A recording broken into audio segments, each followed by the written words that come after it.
Okay, so like I said, there were a few steps we had to do to make the updates happen fully for these websites. We're obviously not fully all the way there yet.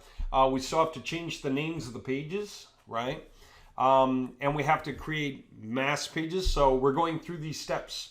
All right, we got the images updated. That makes sense. So now, if we're taking a look at a website, it's the right kind of images that are appearing. Okay, garage door repair images. Garage door images anyway. Again, this is a demo, but you get the point. All right, having said that, let's do the next part. That's this. I'm going to go ahead and create the sitemaps. Okay, they're going to be big sitemaps for all these different cities times all the keywords, and I'm just going to do it as a demo. So, the cities aren't particular per website, but I could easily make them particular per website. But we're going to do that process now. How long does that take? How much effort is that? Let me go ahead and remind you how that goes if we were to do it manually. You probably remember. We went to the var sheet loader and we uploaded the var sheet. So we now have the new variables in there.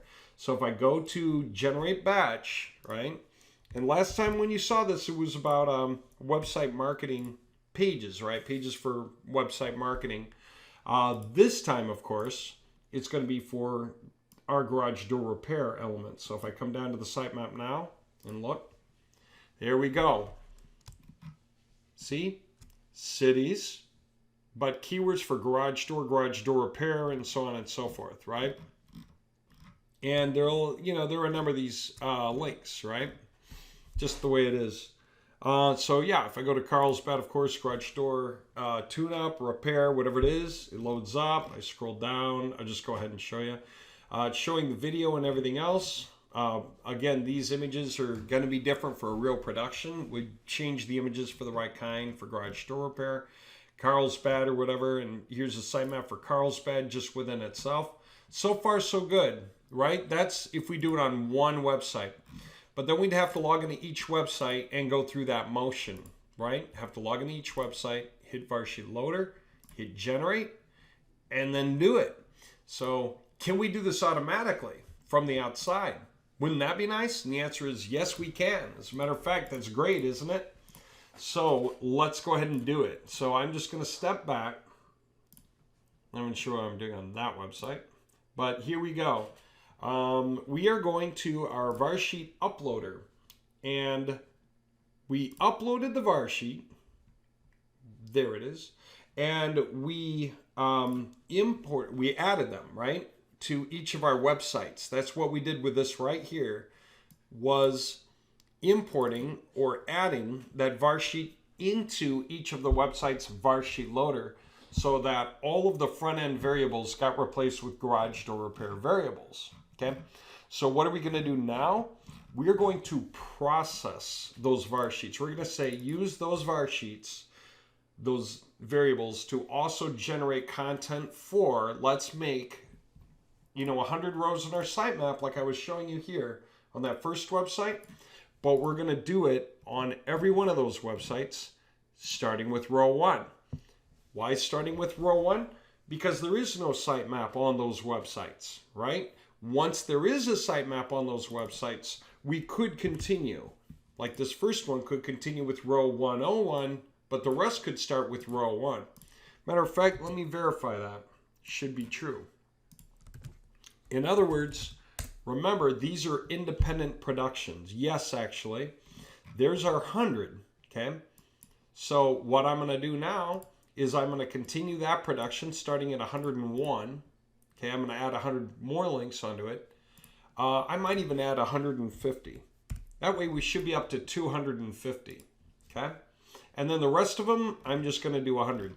By the way, do I need to do the same number? Of course not. These could be entirely different numbers. One could be 98, another could be 1,500.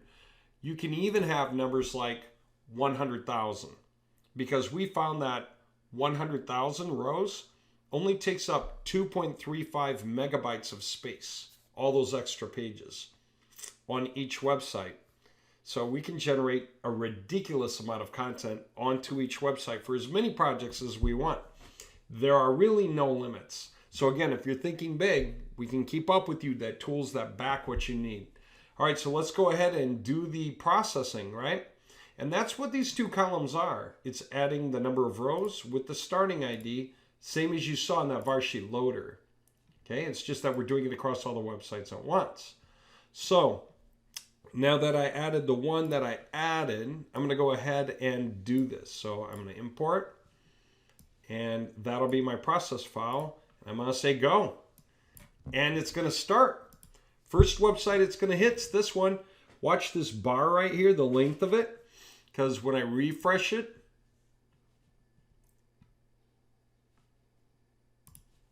yeah, there it happened right there. See that? Bar's much smaller. And we have a lot more pages now, don't we? All right, there you go. Now, reality check was this. It reproduced this the same set of pages because this demo is set with the URLs reproducing on purpose, or as the URLs are generated, they are generated in a certain order. We can go, I think, 13,000 rows and not duplicate, but I started at 101 and said generate 100. What would I have done if I wanted to continue that project really? Let me just show you on the file. Just to make sure this is clear. So what I said was do 150 starting at 101. So you know what it did? It wound up making the first 100 again and continuing into 50. Now, if I really wanted 250 rows, I would do it like this. Do 250 rows starting with row 1. Okay? Now, the reason I went through that was to show that to you so you could see it, so you could understand this bit of difference, because this is cool. Here's the point. Oh, yeah, I can't save it yet because it's still operating with that file. Here's the point. You want your sitemap to grow and to have more material on it as it goes, right? And that's exactly what happened down here is I reproduced, but then I added. Start at the beginning, recreate the same URLs, and keep going. Here's why.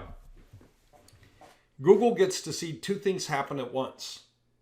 And so you wouldn't have known unless I brought this to your attention. So the first thing that happened was we reproduced the same pages. Now, wherever in our variable file, things are forced to be the same in order, those things are in order for those same URLs, which is great because we don't just want to create URLs and drop URLs willy-nilly. If Google's starting to rank our different pages for different keywords and then we just drop a bunch of them, add a bunch of others, drop a bunch, add a bunch of others, Google gets really nervous about our website. It never knows what it should rank or how long it should keep it up because we keep pushing things up and dropping things down. Google doesn't want that kind of confusion. So what do you really want to do to show Google changes to your web pages? You reproduce the same pages, let the variables fill in because they're going to fill in differently, randomly. So it's the same pages with the same URLs, but the content's updated just by reproducing the same pages again. That's the first part. So that first 100 got updated. All 100 of those pages are the same URLs using many of the same variables, but some variables have changed in the wording and so forth on the page. And so now it's different. So Google sees same but different, same but updated. And that Google's not caring how we update it as long as we made real updates, changed wording, maybe some links inside the pages. Maybe an image or two, but other than that, it's the same trustworthy URL talking about the same general keywords in the same cities with the same Google map for the same locations. That Google likes. So aside from updating those first 100 URLs, we added more, didn't we? So we created new web pages that Google never did see before. We're showing Google growth. Big time. Not only did we update pages we already had, we continued on. Do you see that? That's pretty cool, right? So what if I were to come back later? Oh, it'll be pretty easy later. I might do 300 pages starting at row 1. Later, 500 pages starting at row 1. Get it? Google sees these cascading layers of updated pages plus new pages, updated pages plus new pages. Very healthy for the website. And I can do that automatically on these websites in any combinations I want. Real quick, dummy checks. Do I have to update the same number of pages on each website at the same time? No. I can totally do different numbers here, starting with row 1. As a matter of fact, you know what I could do? I could say produce 20 pages starting with row 1. That way Google only sees 20 pages get updated. That looks even more human, more normal, right? Update some of the pages. Then later I might come back and say update 40, update 60. Right? Google sees that. It looks very natural. And I can do that differently on every single one of these websites anytime I want. But the importance of it is that every 2 weeks you should do that. So when somebody asks me, what's the quickest way to update your websites?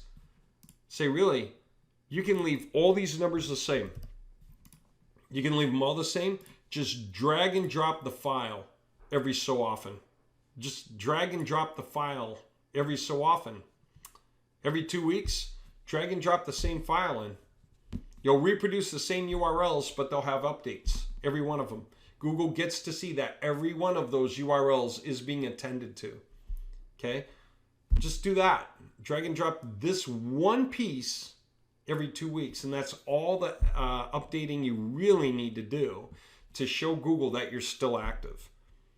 Beyond that, anything else you choose to do, that's just adding more to the market, adding more to the scope of what you discuss in your websites, adding more pages for more keywords so you can show up for more things.